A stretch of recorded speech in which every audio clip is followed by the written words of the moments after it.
Պարոն Հովհաննիսյան, եկեք պարտքից խոսանք, որտեվ այսքան վաղուց չի ծիծաղել, ինչ պարոն Գաբրելյանի հարցից, զվարճալի էր ուղղակի։ Երեխա ժամանակ օրինակ ասում են, ինչի ջուրը չի վառվում, եթե ջրածինը վառվում է, այս թթվածինը հայրումին նպաստում է, հանճարեղ հարց էր։ Լավ, պարոն Հովհաննիսյան, 2019 թվականին Նիկոլ Փաշինյանը հայտարարություն արեց, որ Հայաստանի մեկ շնչին ընկնող համախառն ներքին արդյունքը գերազանցում է Վրաստանի հնային մեկ շնչին ընկնող։ Հիշում եք վրացական արձագանքը, այն բորժոմի լա у нас տոլմա, բայց ամեն դեպքում ես ինքս մտա եւ ստուգեցի այդ տվյալները, իրոք 19 թվականին մեկ շնչին ընկնող հնան Հայաստանում ավելի բարձր, քան թե Վրաստանում։ Հոկտեմբեր ամսին Արժույթի միջազգային հիմնադրամը հրապարակել է նույն տվյալները, Հայաստան 8970 մեկ շնչին ընկնող,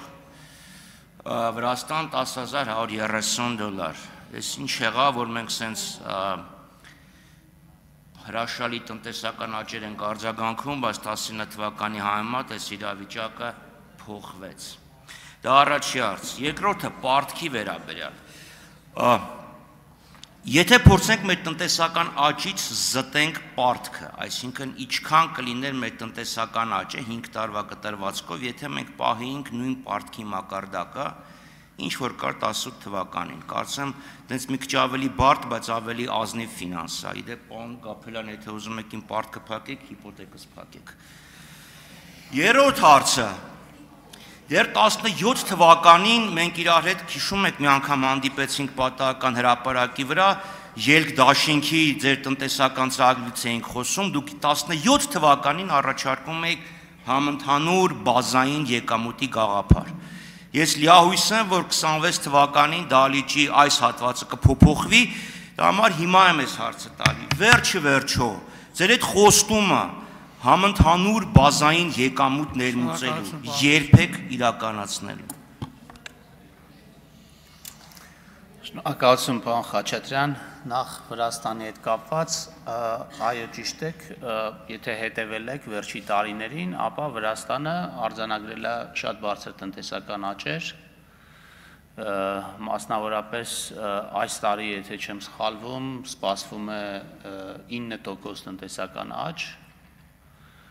կամ անցած տարիեր այդքան հիմա չեմ կարող հստակ ասել, այո, Հայաստանը աճել է եւ մեկ անձին ընկնող հնայի ծավալը հասել է 8900 դոլարի, ինչպես դուք ասեցիք, 4000 դոլարի, 4000-ի կողմերից 18 թվականին, այսինքն կրկնապատկվել է մեկ անձին ընկնող հնան, բայց Վրաստանում ավելի արագ է աճել ինչ-որ բաներ և ուստի կարող ենք նայել, ասենք Վրաստանը ինչի հետևանքով այդ աճերը արձանագրել, կարող ենք նայել, հիմա նույն պարտքի մակարդակը, այդ հարցին ինձ թվում է ես իմ ելույթում պատասխանեցի, պարոն Խաչատրյան, հիմա ասել, թե պարտքի որ մասն է նպաստել տնտեսության այդ տիպի աճին շատ դժվար կլինի, որովհետև օրինակ մենք 2020 թվականի արդյունքում մեր պարտքը հասավ 63%-ի եւ դրա նպատակը այդ պարտքը վերցնելու նպատակը նաեւ այն էր, որպեսզի թույլ չտալ ձեռնարկությունների գահավիժումը, որպեսզի մեր վերականգնումը հետո ավելի լավ լինի եւ հիմա գնահատել, թե դրա արդյունքում որքան եղավ, դա կլինի մի հատ գնահատական, որին կարող եք դուք ուրիշ գնահատական ունենալ, ես ուրիշ գնահատական ունենամ, այդպիսի վերլուծություն մենք չունենք, թե պարտքի, բայց սովորաբար կա բյուջետային ազդակների, հավաքվող հարկերի եւ այլնի հետ կապված վերլուծություններ եւ մենք կարծում ենք, որ վերջին տարիներին պետական կապիտալ ծախսերի ազդեցությունը մեր հնայի եւ մեր տնտեսության զարգացման վրա բավականին մեծացել է նախորդ, այսինքն այդ հարցին կարող եմ այդ ձևով պատասխանել։ Իսկ համընդհանուր բազային եկամուտը, այո, այդ գաղափարը կար եւ ես այդ գաղափարի մեծ ջատագովն եմ, բայց բնականաբար պետք է հասկանանք այն միջավայրը եւ այն հնարավորությունները որը մենք ունենք, ընդ որում որը մեծապես ավելացել է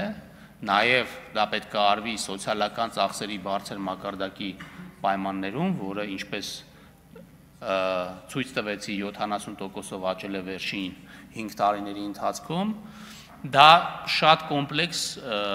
բարեփոխում է եւ կարելի ասել շատ ռադիկալ բարեփոխում է։ Մենք ունենք վերլուծական թիմ, ով որ մտածում է այս ուղղությամբ, թե ոնց պետքա դրան հասնենք, բայց սա զուտ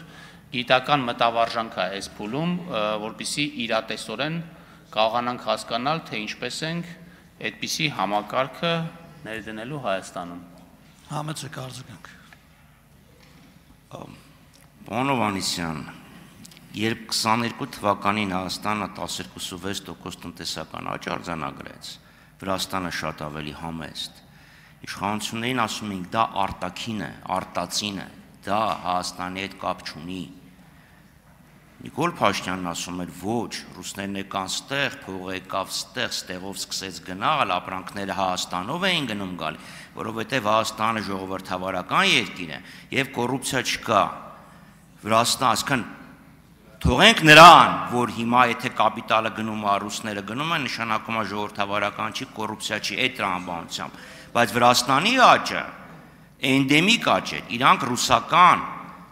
Ռուսաստանի դեմ պատժամիջոցներից այսքան չեն օգտվել։ Այսինքն մենք ռուսական այս 3 տարի համար, 2.5 տարի տևող դրական ազդակի արդյունքում